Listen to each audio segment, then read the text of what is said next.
Hi everyone, welcome to my channel. And if you're new here, and that means the YouTube algorithm has worked its magic, I request you to kindly subscribe to my channel, like the video, share it, and comment if you like. So today I thought I should discuss the red flags in a relationship. Broadly speaking, I am talking about any kind of relationship, but if you want, you can apply these rules to a romantic relationship. But I would think that these 5 rules apply to any relationship, romantic or otherwise. So the first is disrespect. Now, this is a tricky subject because we often feel that out of disrespect to ourselves, sometimes we do engage in self deprecatory humor and we think it's all right to do it in front of our friends, close associates, allies. But the problem is that when the other person, especially if it's your romantic partner, does it and does it quite often, quite frequently, then I believe it's a problem. Because you see, um, it's very convenient to say those 3 words, but if your partner's I love yous are not translating into respect and appreciation and admiration for you, then there's a problem, I feel, because it's not hard to show respect to a person. And if your partner is not taking even that much effort and not investing even that much time and energy into your relationship, then I feel you should give it a second thought. Because honestly speaking, love, lust, attraction, these things are eventually going to fade out. But if a person doesn't respect you, be it your partner, be it your friend, be it your colleague, it'll stay in your mind after a certain time, especially if the person does it time and again. And initially, you may find yourself brushing it off as, oh, this person's nature is like that, or it's his go-to mechanism, or this person behaves like that.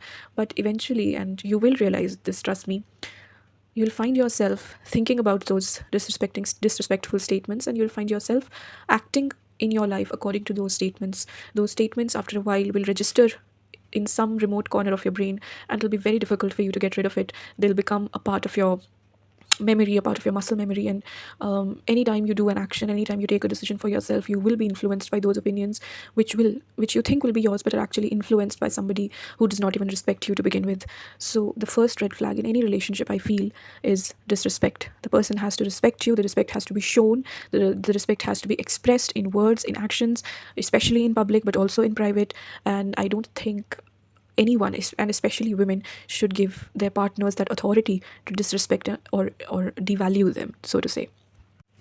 The second point is no space for inspiration. Now this may apply particularly to romantic relationships. So what happens is, once you're past the honeymoon phase of your relationship, you need your partner, whatever field they are in or whatever field you are in, to inspire you. And by inspire, I mean not just academically or professionally inspire, but even personally. They should be in a position where you think of them as not just better than you, but as something, as someone who's aspirational. And if someone is aspirational, you are obviously automatically inspired. Now I'm not saying that there's this hierarchy in a relationship where one person is below the other and the other person should try and imbibe the skills that the other person has, try to ape them and become like them. That's the only way to get inspired. No, not at all. But there will always be certain traits in every individual which you think are better than yours, which you think you have to emulate in your life to become a better person. That is what I call inspiration. If you feel a person has nothing inspirational to offer, and again, I'm stressing not just professionally but also personally, if you think that this person is hampering your growth, is hampering you from becoming a better person, I think you should call it quits.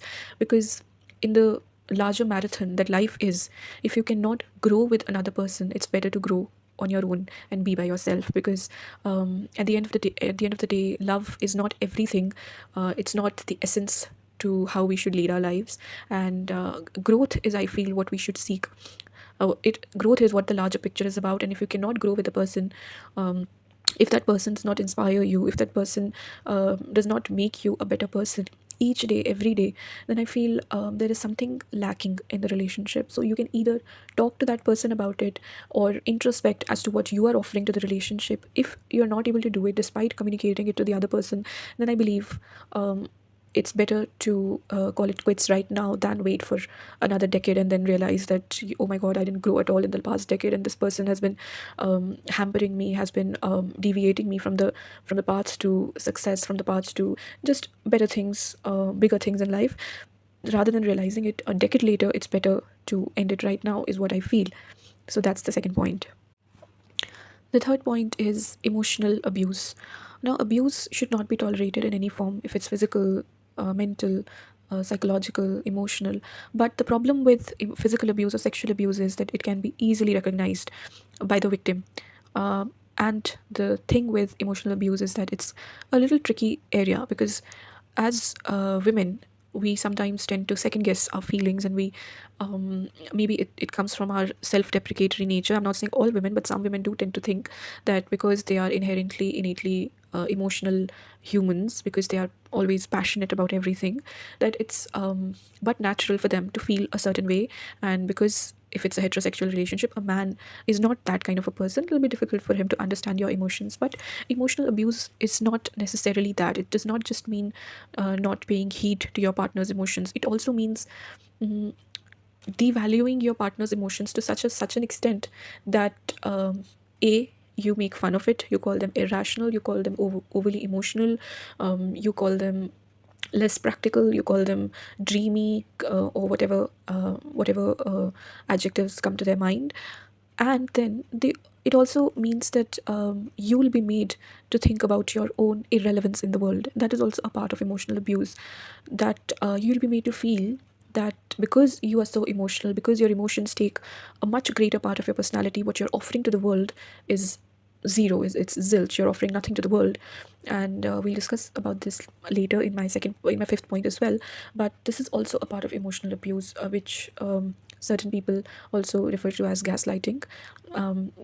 These are these mechanisms which make you question your own sanity, your own logic, your own judgment. It'll make you seem like these uh, passionate, overly emotional creatures who have no idea what's going on in the world. And the abuser, the partner, will constantly question your motives and the rationale behind your actions, and constantly call them to question by saying that you did this because you are emotional, or you are expressing this because you are emotional, and thinking of emotional in a very, very negative light, which I feel is not healthy in a relationship. No matter how emotional your partner is, if it's something that is their innate nature, you have to respect it, because you cannot expect your partner to change just because they're entering into a relationship, right?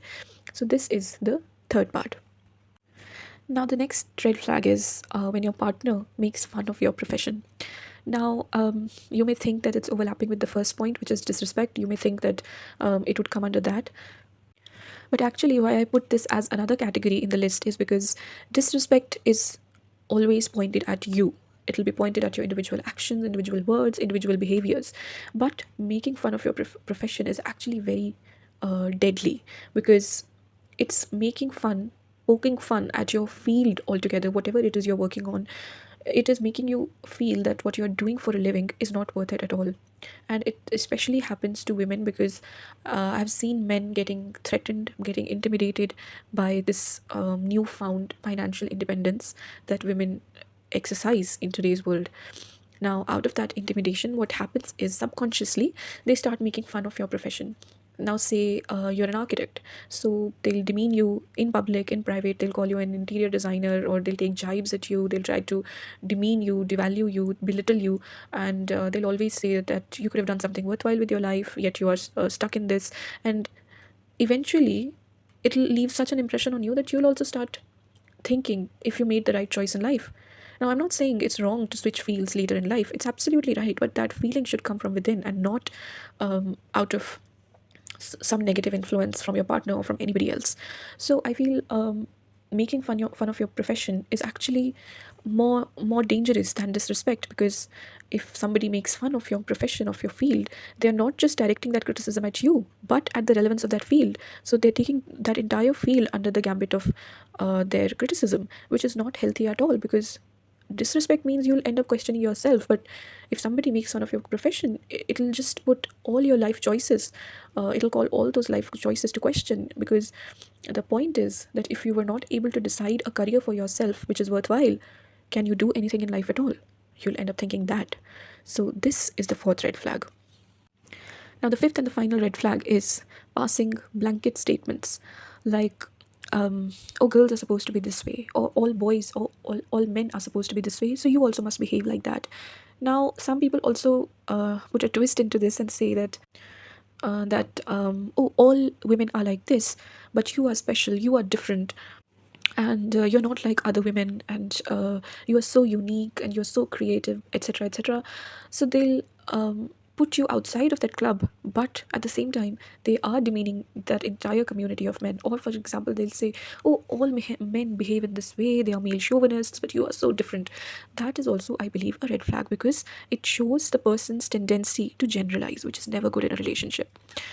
And I've also seen some men pass comments like, oh, I don't like girls in makeup. Girls ruin their natural beauty by makeup. So I want to see a more natural side of you.